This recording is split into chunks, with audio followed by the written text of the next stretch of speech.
नमस्कार, मेरा नाम है श्वेता शर्मा और देश में जब भी कोई बड़ी राजनीतिक हलचल होती है, कानून व्यवस्था को लेकर चर्चाएं तेज हो जाती हैं।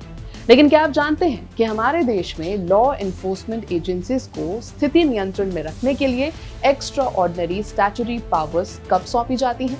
चाहे देश में मैसिव पब्लिक प्रोटेस्ट हो रहे हो, कोई फेस्टिव सेलिब्रेशन का मौका हो या फिर हाई स्टेक्स इलेक्शंस, ऐसे समय में शहर की लॉ एंड ऑर्डर और पब्लिक ट्रैंक्विलिटी को कायम रखना प्रशासन की सबसे बड़ी चुनौती बन जाता है। ऐसी विशेष परिस्थितियों से निपटने के लिए एग्जीक्यूटिव मशीनरी के पास एक बेहद ताकतवर कानूनी हथियार होता है। उस हथियार का नाम है एनएसए यानी नेशनल सिक्योरिटी एक्ट 1980। लेकिन ये अधिकार पुलिस को कब और कैसे मिलते हैं, आइए इसे विस्तार से समझते हैं। हाल ही में दिल्ली होम डिपार्टमेंट ने एक बड़ा कदम उठाते हुए दिल्ली पुलिस कमिश्नर को एनएसए के तहत विशेष अधिकार दे दिए। ये नोटिफिकेशन आधिकारिक तौर पर 15 जुलाई को जारी किया गया था, जो कि 19 जुलाई से 18 अक्टूबर तक लागू रहेगा। लेकिन जैसे ही ये खबर आई, पूरे देश में एक नई बहस छिड़ गई। इसकी वजह बनी टाइमिंग। ठीक इसी दौरान यानी 20 जुलाई को राजधानी में सीजेपी यानी कॉकरोच जनता पार्टी का विशाल प्रोटेस्ट मार्च प्रस्तावित था।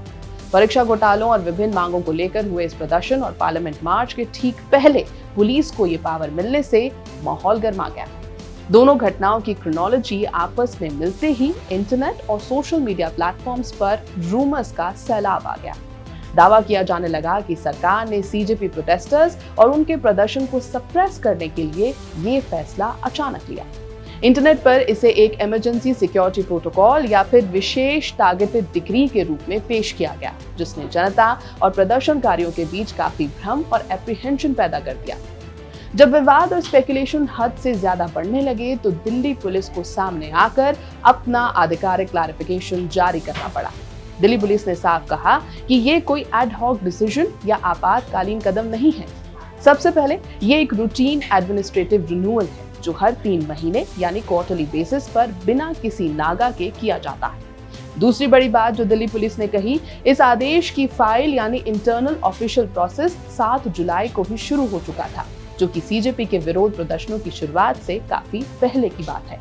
तीसरी बड़ी बात, पुलिस ने स्पष्ट किया कि उन्होंने इस प्रदर्शन को ध्यान में रखकर कोई स्पेशल रिक्वेस्ट नहीं भेजी थी। कानून के तहत ये स्टैट्यूटरी एक्सटेंशन एक सामान्य प्रोसीजरल प्रोटोकॉल है जिसे संदर्भ से बाहर जोड़कर नहीं देखा जाना चाहिए। लेकिन एक बात तो श्योर है कि सीजेपी प्रोटेस्ट ऑनगोइंग है और दिल्ली पुलिस के पास है एनएसए राइट्स। तो ऐसे में कानूनन उनके पास क्या-क्या शक्तियां आ जाती हैं? सबसे पहले प्रिवेंटिव डिटेंशन। पुलिस किसी भी व्यक्ति को अपराध करने से पहले ही सिर्फ एक आशंका पर हिरासत में ले सकती है कि वो नेशनल सिक्योरिटी या पब्लिक ऑर्डर को नुकसान पहुंचा सकता है। दूसरा, बाईपास सीआरपीसी बीएनएसएस सेफगार्ड। सामान्य कानूनी प्रक्रियाओं के विपरीत इसमें हिरासत में लिए गए व्यक्ति को 24 घंटे के अंदर मजिस्ट्रेट के सामने पेश करना या तुरंत बेल हियरिंग का अधिकार नहीं मिलता। तीसरी बड़ी बात, डिटेंशन पीरियड की। इस कानून के तहत इनिशियल फेज में किसी को भी 3 महीने के लिए डिटेन किया जा सकता है, जिसे समीक्षा के बाद अधिकतम 12 महीनों तक बढ़ाया जा सकता है। तो ये थी दिल्ली पुलिस को मिले एनएसए अधिकारों की पूरी लीगल रियलिटीज और टाइमिंग का सच। लेकिन एक बात तो तय है कि दिल्ली पुलिस के पास आधिकारिक तौर पर एनएसए राइट्स मौजूद हैं और इन राइट्स का इस्तेमाल पुलिस करती है या नहीं, ये देखना होगा। ये है बीपी लाइव, मेरा नाम है श्वेता शर्मा।